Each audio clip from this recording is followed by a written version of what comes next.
ഇപ്പോൾ കിട്ടിയ വാർത്തകളിലേക്ക് ആനക്കുഴി കുളത്തിൽ ഒരാൾ മുങ്ങിച്ചത്തുകൊണ്ടിരിക്കുന്നു. അവിടെ നിന്നും ലൈവ് ദൃശ്യങ്ങളുമായിട്ട് സതീഷ്. സതീഷ് ഇവിടെ നോക്കിക്കോളൂ, ഒരാൾ മുങ്ങിച്ചെത്തുകൊണ്ടിരിക്കുകയാണ്.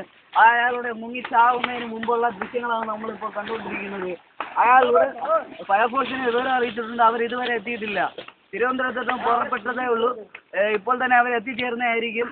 അയാൾ മുങ്ങിച്ചെത്തുകൊണ്ടിരിക്കുകയാണ്. ഇവിടുത്തെ ആരാധകരെല്ലാം നല്ല ആവേശത്തോടെ നിൽക്കുകയാണ്. ഈ ഫയർഫോഴ്സ് ഇതുവരെ എത്താത്തത് കൊണ്ട് ജനങ്ങളൊക്കെ രോഷാകുലരായിരിക്കുകയാണ്.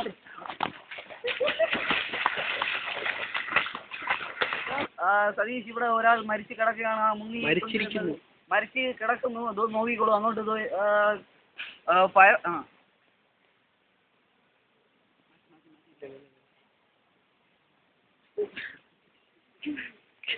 ഫയർഫോഴ്സ് എത്തിയിട്ടില്ല. ഇനി അയാളെ ബോഡി എടുക്കാൻ ആംബുലൻസ് എപ്പോൾ എത്തുമെന്ന് അറിയത്തില്ല. ജനങ്ങൾ രോഷാകുലരായിരിക്കുകയാണ്. ആ വിഷമത്താൽ ചൂണ്ടയിട്ടുകൊണ്ടിരിക്കുകയാണ്.